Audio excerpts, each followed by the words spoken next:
Teman-teman, selamat berjumpa lagi di channel CMTV ya.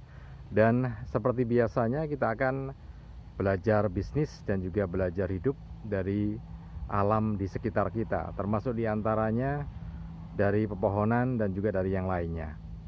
Dan kali ini saya berada di kebun pisang ya. Jadi di kebun pisang ini kita akan belajar dari pohon pisang, karena dari pohon pisang ini sendiri kita akan bisa mengambil itibar atau mengambil ibarat dan juga pelajaran tentang bagaimana kita hidup, bagaimana kita berbisnis ya. Karena ya akan ada dua hal nanti yang kita pelajari dari pohon pisang ini, diantaranya tentang sisi ekonominya, kemudian juga dari sisi filosofinya. Nah teman-teman, pohon pisang ini pohon di iklim tropis ya, sama dengan di Indonesia, bisa jadi bisnis. Bahkan bisnisnya macam-macam.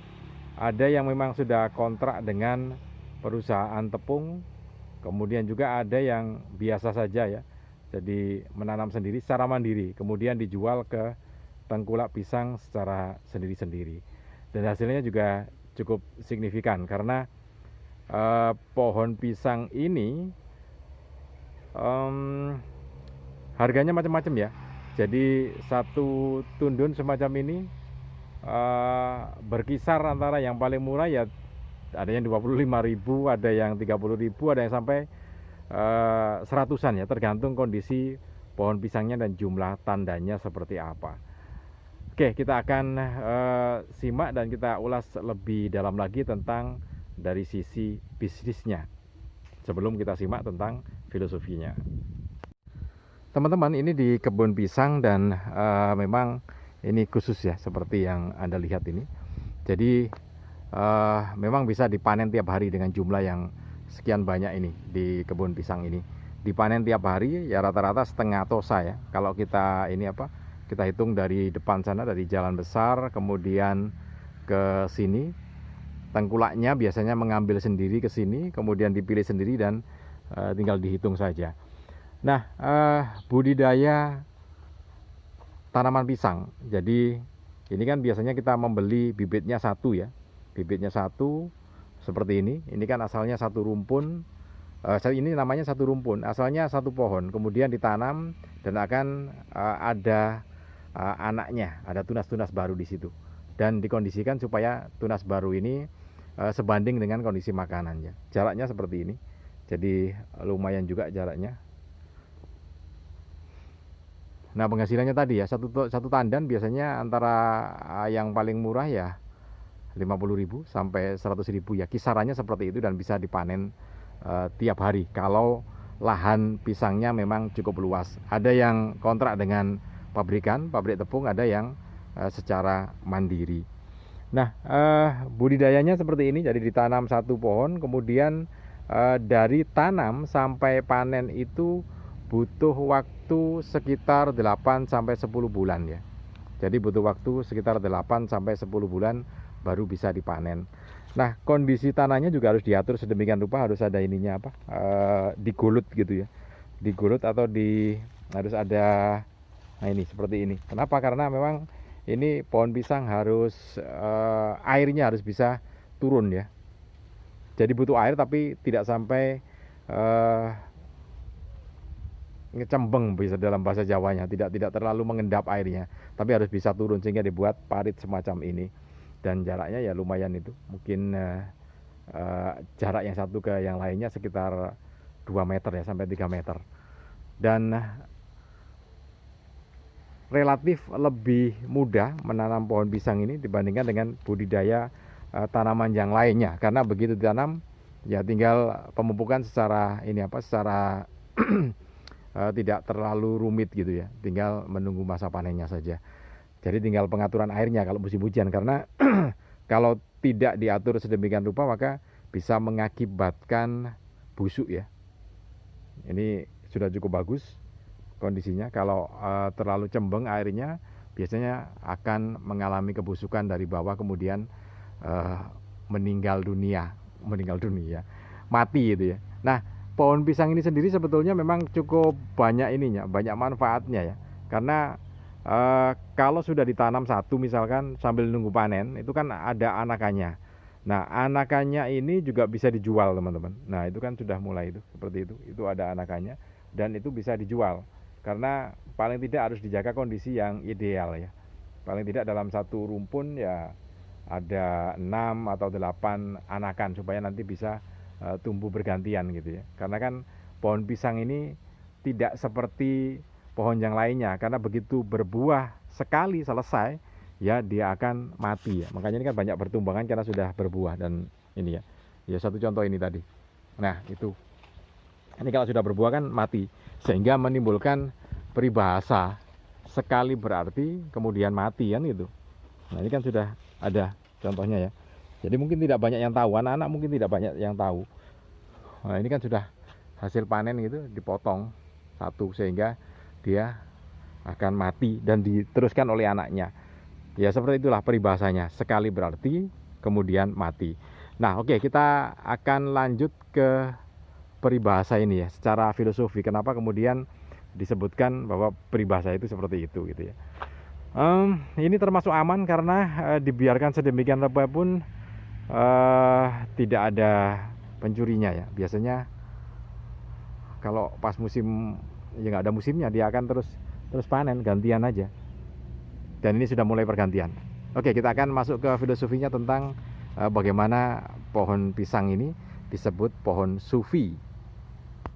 Teman-teman, tentang peribahasa bahwa sekali berarti kemudian mati, ini memang terkait dengan kondisi pohon pisang ya. Jadi atau memang secara alamiah pohon pisang itu seperti itu. Setelah berbuah dia akan mati dan dilanjutkan oleh anaknya gitu ya. Dia tidak akan berbuah lagi. Padahal waktu kecil dulu saya sempat salah paham. Saya pikir bisa berbuah lagi, ternyata nggak bisa gitu ya.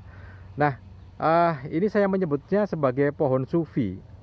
Kenapa saya sebut sebagai pohon sufi ya? Karena dari pohon inilah kemudian kita bisa belajar bahwa orang itu sekali berarti kemudian mati gitu ya. Dan kalau dalam ajaran sufi kita juga sempat mengetahui bahwa ada ajaran sholat sekali seumur hidup gitu ya. Sholat sekali seumur hidup. Nah, sholat sekali seumur hidup itu sebetulnya memang satu yang berarti sangat dalam gitu ya. Hai, berisik. Oke, kita lanjut lagi ya. Semoga kembali di jalan yang benar dia. Jadi begini teman-teman, kalau kita mengartikan pohon pisang sebagai pohon sufi, bahwa di pohon pisang ini kita akan mendapatkan satu pelajaran filosofi sekali, yaitu tentang bagaimana kita bisa berarti dalam hidup kita gitu ya. Kalau kita sempat menyebutkan filosofi sekali, sholat sekali seumur hidup itu adalah berarti bukan berarti kemudian selama 60 tahun kita hidup terus kita sholatnya sekali, nggak seperti itu gitu ya.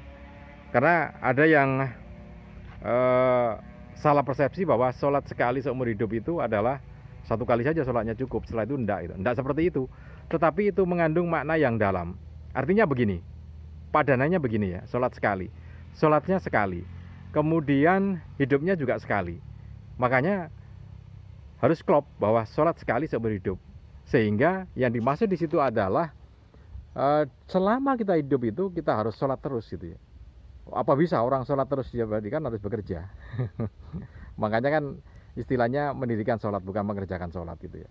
Jadi ya hidupmu itu adalah sholatnya juga gitu ya.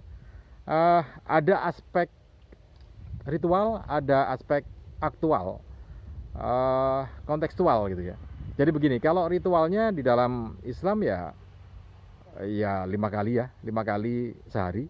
Kemudian mungkin di agama yang lain beda waktunya, tapi mesti ada gitu ya waktu sholat. Nah itu adalah ritualnya. Ritualnya ya silakan dilakukan gitu ya. Tetapi setelah ritual itu kan ada kehidupan biasa, kehidupan sehari-hari. Itulah bagian dari mendirikan sholat itu. Sehingga sejak kita lahir, kita sadar, kemudian sampai nanti kita menjemput ajal, maka itulah sholat kita. Sehingga disebutkan di situ bahwa sholat sekali seumur hidup. Jadi bukan kita usianya dapat jatah, misalkan di dunia ini kita dapat jatah 70 tahun gitu. Kemudian kita menerjemahkan sholat sekali seumur hidup itu, kita sekali saja sholatnya gitu ya. Setelah itu enggak gitu juga gitu ya. Tidak seperti itu, tetapi selama kita hidup itu adalah kita sholat. Sholatnya ya ritual itu 5 kali sehari kalau muslim, atau mungkin kalau teman-teman di Nasrani, di agama yang lain ada berapa kali. Nah setelah itu kan kita harus tetap sholat dalam kehidupan kita sehari-hari itu. Jadi sholat terus, sholat sekali seumur hidup. Itu yang dimanakan dengan sholat sekali seumur hidup. Nah, apa maksudnya sholat sekali seumur hidup itu? Tadi, ritualnya ya dilakukan, kehidupan sehari-harinya harus diwarnai dengan sholat. Sholat itu kan berzikir, sholat itu kan mengingat Allah gitu ya. Jadi setiap kali perilaku kita harus mengingat Allah. Bahkan ada yang lebih dalam lagi, bahwa kita berperilaku itu mengatasnamakan Allah. Kita berperilaku itu adalah karena kita mewakili Allah di dunia ini, sehingga kita wakilnya Allah untuk berperilaku. Karena itu tidak layak kalau kemudian kita mewakili sesuatu yang sangat sempurna, kemudian perilaku kita tidak benar kan gitu.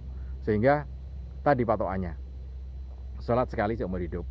Seperti makna dari pohon pisang ini yang disebutkan bahwa ini adalah sekali berarti kemudian mati.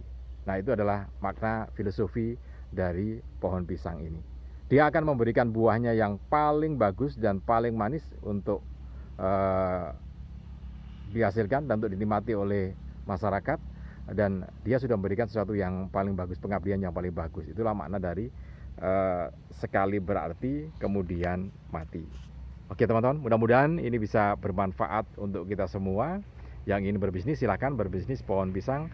Perawatannya juga tidak terlalu sulit. Nah yang ingin menjalankan secara sufi atau secara filosofia silahkan. Mudah-mudahan bisa bermanfaat untuk kita semua. Salam dan sukses selalu untuk Anda.